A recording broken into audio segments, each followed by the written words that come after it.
Sleep training tips for 6 months old. This is an age when you might be thinking about sleep training. So this video is going to talk to you all about how you might approach it, whether it's for you, what are the kind of steps that we might take when we're looking at sleep training, what are the pros and cons, things that you might come across, and how do we do it?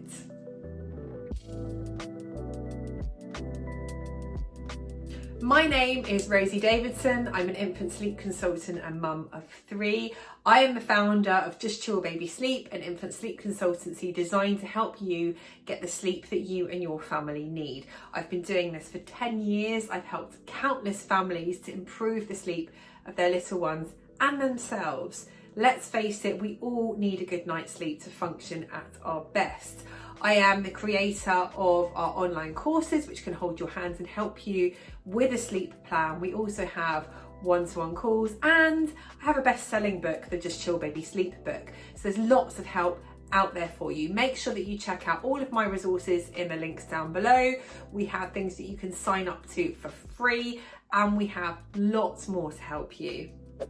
So why 6 months? Why do we talk about this age as a key stage for sleep training? Well, the answer is actually you don't have to sleep train at 6 months. And in fact, you don't ever have to sleep train if it doesn't fit with you and your family's values or the approach that you want to take. However, around 6 months, you might find that your little one's routine has become much more predictable, and you might find that you're seeing a pattern in their days and their naps, and you might be thinking about introducing solids, or you might have already introduced solids, in which case having a predictable routine can really help your child. It can help you know when to give them some solid food, potentially when their feeds might fit around that, activities, you can know when they're going to be happy to get out and about and socialise, and when they're going to want to sleep. So having a routine can really benefit you around 6 months if you don't already have one, or you might have naturally found yourself in a routine.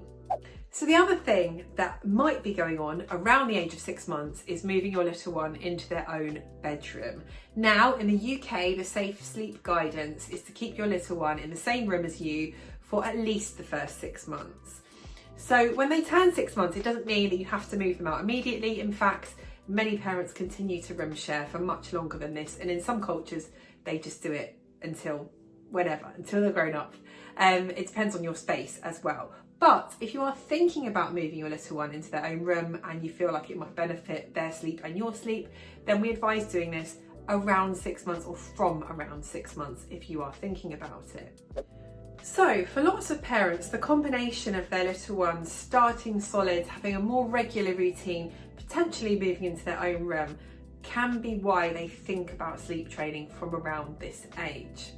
So if that's you, how are you going to start? So this is where we come in. We have our online course for 6 to 9 months old, which is instant access and self-led. You can buy it now. The link is in the bio. This will give you a great guide in how to work on a great sleep environment, a great routine that works for you and your baby, and how they settle at night. And the settling, when we're changing how they settle, that's really what we mean by sleep training. And in fact, there's many interpretations of what sleep training is or what it might look like. So it can feel a little bit confusing. That's why I'm so passionate about giving a flexible solution that can suit you and your baby. So have a look at the link down below for our 6 to 9 months online course. This is an absolute bestseller, I think, because a lot of parents just feel ready and just need that support and that guidance going forward. It will help you understand your baby's sleep, the sleep science, what's actually going on with them. It teaches you how to create a great routine, set up an amazing sleep environment, and if you want to, how you can change how they fall asleep and do the sleep training part. So once you've set up a great sleep environment to help them sleep, like a dark room, a cool room, all of the things I talk about in some of my other videos, so do check those out. Have a look at your routine. At this age, we're looking at probably 2 or 3 naps per day. Your baby might be doing more. Sometimes if they're shorter, that might be what they're doing, and that's okay. It's something you can work on. But when they get up in the morning, you're thinking, okay, we've probably got a couple of hours before they need their nap. Have their nap, you can work in your feeds around your day. I talk about all of this in the routine in our online course. And then you work through your day and it becomes a bit more predictable. So when you get to bedtime, this is when you might think about making some changes to how they fall asleep. If you are changing how they fall asleep, I do tend to say for most babies, bedtime is the best time to start because you have sleep hormones on your side. We have melatonin and sleep pressure, which are nice and high at bedtime, and that means the body is going to be more receptive to a different way of falling asleep. So how our babies fall asleep at night tends to dictate the rest of the night. Not in every case. With some babies, they will be fed to sleep, rocked to sleep, bounced to sleep, and they sleep perfectly well for the whole night. However, for other babies, they will come to expect that support from you for the rest of the night, and that might not be sustainable for your family, and it might not be helping your baby to settle and get the sleep that they need. So we might look at changing how they fall asleep. We can do this quickly, gradually, or really slowly, and we offer a whole spectrum of support. If you're doing it quite quickly, you might use controlled crying or a version of that we offer. You might use a method where you stay in the room with them but try and keep them in their sleep space. You might use a method where you're in the room with them but maybe you're laying with them, you're bed sharing, or you're next to the cot. There's lots of adaptations that we can make to suit you and your baby. Or you might do the most gentlest support that we offer, which is layering in new habits to hopefully fade out the other ones and work towards where you want to be. It's a bit like a ladder. We take it one step at a time and at your pace. So the key thing is to choose a method that you feel aligns with your values and your family, and also, most importantly, your child's temperament or personality, we call it. This will help you know what the right thing to do is, because some laid back babies, a bit more chilled out, actually a type of controlled crying can work really well and really quickly for them. But if you have a more sensitive baby, it's perhaps not suited to them and you might want to take the more gradual approach. So when we're changing things, it can be quite normal for there to be upset from our babies, and this can feel quite alarming.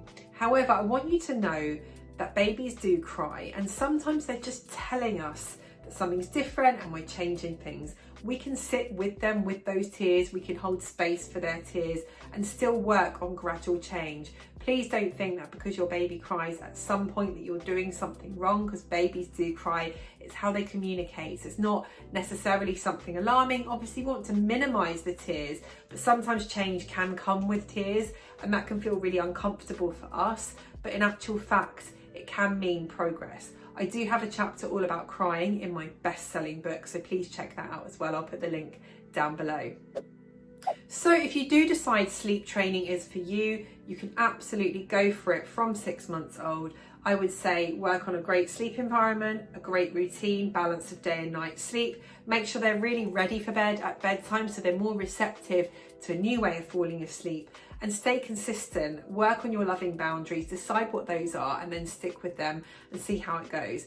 Always remember, you can change your mind, nothing's set in stone. There's no pass or fail at the end of parenthood, so you're doing great. And if you need a helping hand, you would like some expert advice from me and my team, please book in for a one-to-one call or buy our award-winning online course which can guide you through everything, and you can get instant access to that right now. Remember, you can ask me any questions in the comments. I will always reply. So yeah, don't forget to like, subscribe and comment down below. Bye for now.